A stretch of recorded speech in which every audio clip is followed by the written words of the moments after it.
নিশ্চয় ভালে আছে। নমস্কাৰ জনালো সকলোকে।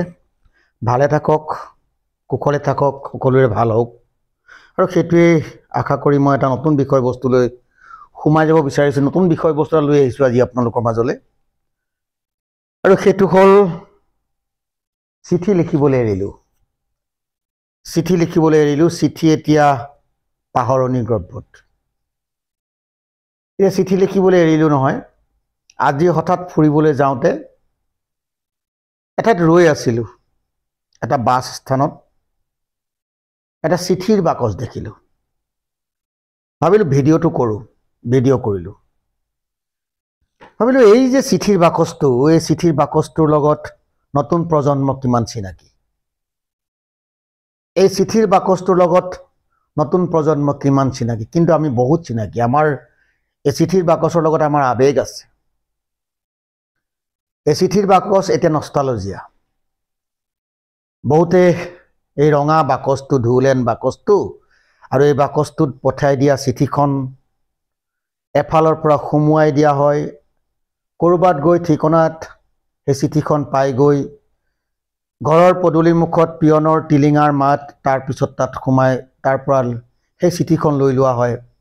তাত সোমাই থাকে মৰম, চেনেহ, আবেগ, বিভিন্ন বা বাতৰি। চিঠিৰ এটা যুগ আছিলে। আৰু চিঠি ইমানে নহয়, চিঠি আচলতে সাহিত্য বুলি ক'লেও এতিয়া কিমান ল'ৰাই চিঠি লিখিব জানে? এতিয়া কিমান ল'ৰা ছোৱালীয়ে চিঠি লিখিব জানে? নাজানে চিঠি লিখিব। কিন্তু এসময়ত একোজন ব্যক্তিয়ে 30-40 পেজলৈকে চিঠি লিখিব পাৰিছিল। আচলতে যিবিলাক কথা মুখেৰে ক'ব নোৱাৰি হেনো, সেই কথাবিলাক লিখিবলৈ বৰ ভাল, আৰু সেই কথাবিলাক চিঠিৰে বুজাব পৰা যায়। বহু চিঠি, প্ৰিয়তমাৰ চিঠি, কাৰ কিমান চিঠি, কাৰোবাৰ প্ৰেমৰ চিঠি, কাৰোবাৰ আবেগৰ চিঠি, কাৰোবাৰ মাতৃলৈ চিঠি, মানে চিঠি চিঠি চিঠি। এই যে চিঠি, এই ডাক বিভাগ, কিন্তু বিভাগ,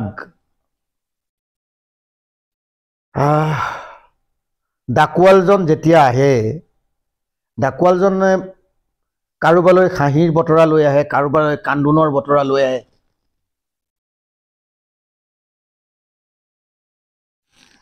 ডাকুৱালজন যেতিয়া আহে, কাৰোবালৈ হাঁহি, কাৰোবালৈ কান্দোন, এই চিঠিৰ বাকচটো, তাতেই কাৰোবাৰ দুখবিলাক সোমাই যায়, কাৰোবাৰ সুখবিলাক সোমাই যায়, তাতেই সোমাই থাকে।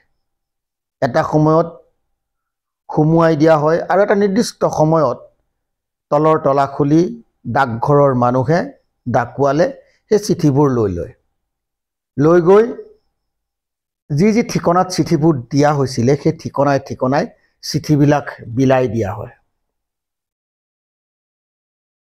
কি এটা সুন্দৰ পৰিৱেশ আছিলে। আজিকালি মোবাইলৰ যুগ, এটা SMS-ত 3টা বাক্য লিখি আমি সকলো শেষ কৰি দিওঁ। কিন্তু চিঠি লিখাও এটা সাহিত্য। আছিল। আজিকালি চিঠি লিখাৰ প্ৰতিযোগিতা পাতিবলগীয়া হৈছে। চিঠিবিলাক হেৰাই গৈছে নহয়, চিঠি লিখাৰ প্ৰতিযোগিতা পাতিবলগীয়া হৈছে। আগতে আমাক পৰীক্ষাত আহিছিল যে গৰম বন্ধত তুমি কলৈ যাবা, পূজা বন্ধত তুমি কলৈ যাবা, গৰম বন্ধত তুমি কি কৰিবা, তোমাৰ বন্ধুলৈ এখন চিঠি লিখা। তুমি পঢ়াৰ পইচা বিচাৰি দেউতালৈ এখন চিঠি লিখা। এইবিলাক চিঠি লিখিবলৈ আগতে আহিছিল। চিঠিৰ ঠিকনা কেনেকৈ লিখে, প্ৰতি লিখে, মাৰফত লিখে, ডাকঘৰ লিখে, জিলা লিখে, তাৰপিছত পিনক'ড লিখে। এই যে চিঠিৰ ঠিকনা লিখা, এফালে যদি প্ৰতি লিখোঁ, আনফালে প্ৰেৰকৰ নাম লিখোঁ। এটা বিভিন্ন কিছুমান নিৰ্দিষ্ট স্তৰত চিঠিখন লিখা হৈছিলে। এই চিঠি লিখাৰ অভ্যাস এতিয়া প্ৰায়ে নাইকিয়া হৈ গ'ল। আৰু চিঠি লিখাৰ অভ্যাস নাইকিয়া হৈ যোৱাৰ পাছত এটা সাহিত্য, চিঠিৰ সাহিত্যটো লাহে লাহে অসমীয়া ভাষাৰ পৰা হেৰাই গৈছে। যিয়েই নহওক, এই যে মই আজি যে লৈ আহিলোঁ ভিডিঅ'টো কৰি, এই যে চিঠিৰ ঢোলটো, যিটো লেটাৰ বক্স, ক'ৰবাৰ গছত ওলমি থাকে, ক'ৰবাত ডাকঘৰৰ সন্মুখত পকী পিলাৰৰ ওপৰত স্থাপন কৰা হয়, কোনোবা বাছ ষ্টেণ্ডত থাকে, মানে ৰঙা বাকচটো বিচাৰি ঘূৰি ফুৰা হয়। ৰঙা বাকচটোত চিঠিখন পেলাই দিলেই সেই খবৰটো গৈ যালৈ পঠাম তেওঁ পাবগৈ।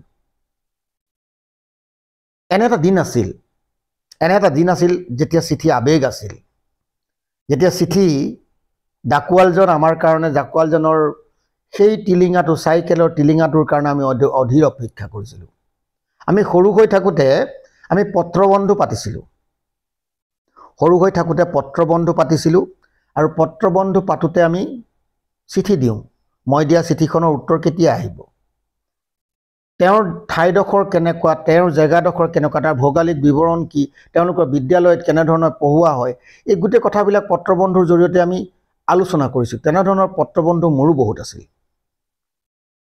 আৰু এইবিলাক কথা চিন্তা কৰি আজি মই এই ঢোলটো আপোনালোকৰ মাজলৈ লৈ আহিলোঁ। অৰ্থাৎ মই নতুন প্ৰজন্মক এই ঢোলটোৰ বিষয়ে চাওক। 1766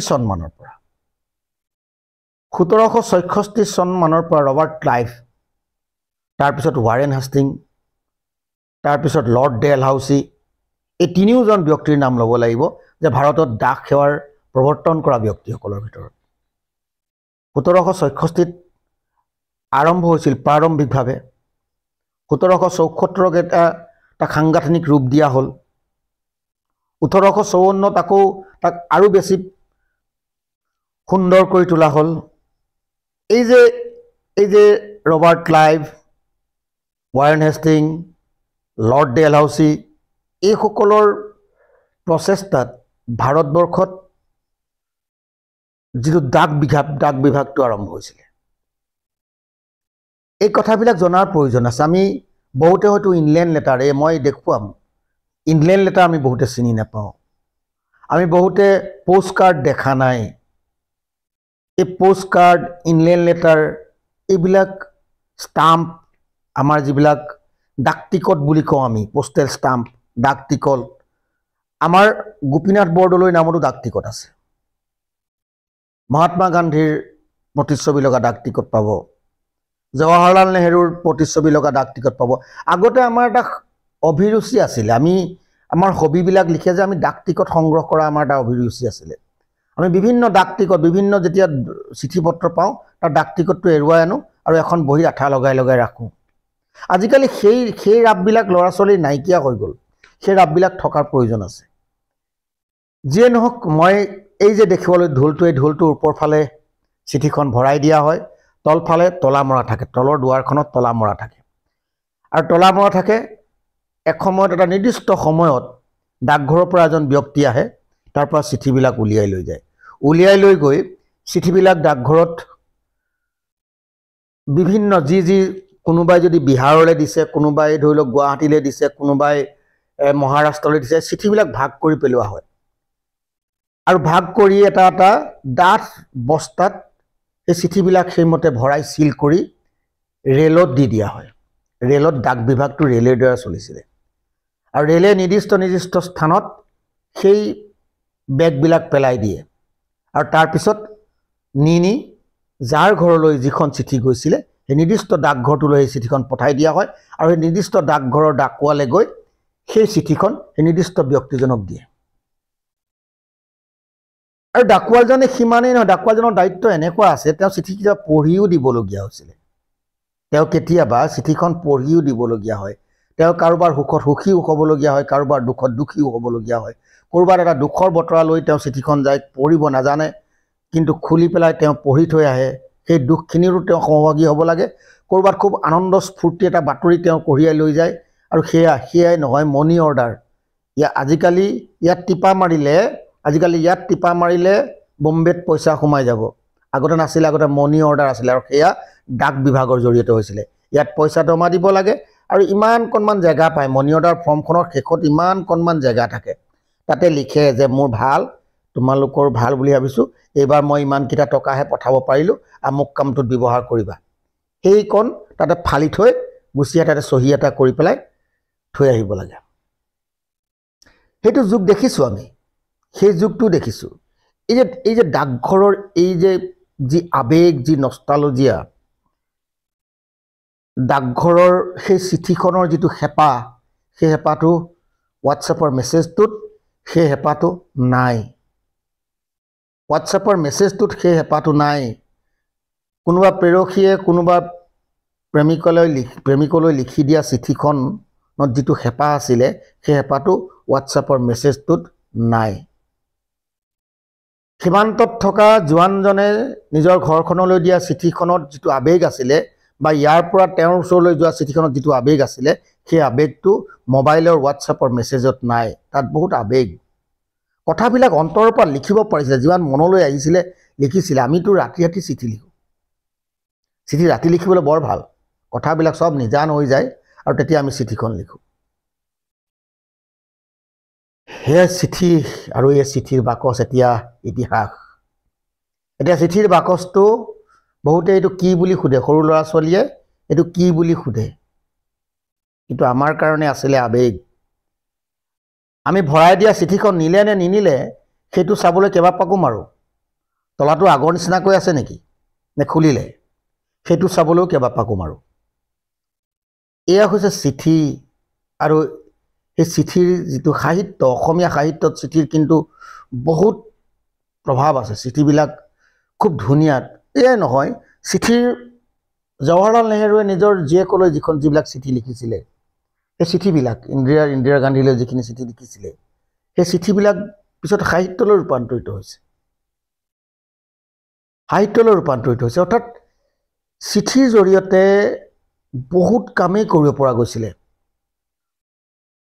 যিয়ে নহওক 1986 চনমানৰ পৰা ইয়াত ডাকঘৰে বহুত বেছি আগবাঢ়ি গুচি গ'ল আচলতে আগবাঢ়িলে তেতিয়া স্পীড পোষ্টৰ কথা আহিলে আজি দিয়া চিঠিখন আজিয়ে দিয়া হয় ৰেজিষ্টাৰ পোষ্টৰ কথা আছিলে আমি চিঠিখন দিলে তাত এখন কাগজ লগাই দিওঁ একনলেজমেণ্ট বুলি একনলেজমেণ্টৰ যিখন কাগজ তাত মই কোনে প্ৰেৰণ কৰিছোঁ সেইখনো থাকে আৰু ক'লৈ প্ৰেৰণ কৰিছোঁ সেইখনো থাকে যেতিয়া একনলেজমেণ্ট থকা চিঠিখন যিজন মানুহক দিওঁ তেওঁ তাত চহী এটা কৰি দিয়ে কৈ দিয়াৰ পিছত সেই বিশেষ কাগজখন আকৌ মোলৈ ঘূৰি আহে মই তেতিয়া গম পাওঁ নিশ্চিত হৈ যাওঁ যে মোৰ চিঠিখন তেওঁ পালে ৰেজিষ্টাৰ চিঠি দিয়াটো কিছুমান ক্ষেত্ৰত বাধ্যতামূলক আছিলে এইবিলাক চিঠিৰ লগত বহুত সম্পৰ্ক আছে চিঠিৰ ইংলেণ্ড লেটাৰখন অকল ভিতৰতে চলে ভাৰতবৰ্ষৰ ভিতৰতে চলিব 25 পইচা আমি 25 পইচাত ইংলেণ্ড লেটাৰ লৈছিলোঁ এনভলপ একদম মোহৰ লগা এনভলপ তাত টিকেট লগাব নালাগে পিছলৈ টিকেট লগাবলগীয়া হৈছিলে আৰু যদি আপুনি নিজে কিনা এনভলপ হয় তেতিয়াহ'লে তাত ডাক টিকট লগাব লাগিব আৰু কিন্তু পোষ্ট অফিচৰ পৰা যদি কিনা এনভলপ হয় তেতিয়াহ'লে ডাক টিকট লগাব নালাগে তাত ষ্টাম্পটোত থাকে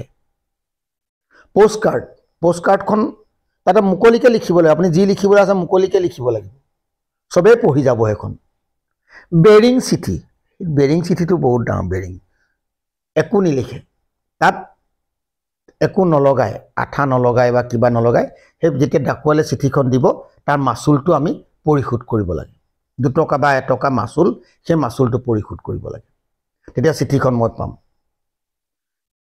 সেইবিলাক বেৰিং চিঠি বুলি কয় তাৰ কাৰণে আমি মাচুল ভৰিব লাগে যদি চিঠিখন যদি মোৰ যি দিছে তেওঁ যদি মই যদি দিওঁ কাৰোবালৈ মই যদি টিকট নলগাওঁ মই যাক দিম তেওঁ পইচা দি চিঠিখন ল'ব লাগিব অকল চিঠিয়ে নহয় কিতাপ পত্ৰৰ পৰা আদি কৰি বাতৰি কাগজলৈকে ডাকঘৰৰ যোগে আহিছিলে আৰু সিমানেই নহয় ডাকঘৰত পিছত সঞ্চয়ৰ ব্যৱস্থা কৰিছিলে আচলতে গোটেই কথাখিনি এটা খুব ধুনীয়া কথাখিনি জানিবলগীয়া নতুন প্ৰজন্মই ডাকঘৰৰ বিষয়ে এই চিঠিৰ বিষয়ে জনাৰ প্ৰয়োজন আছে মই যিমানখিনি পাৰিলোঁ সিমানখিনি জনালোঁ কেনে লাগিলে ক'ব এটা আবেগ এই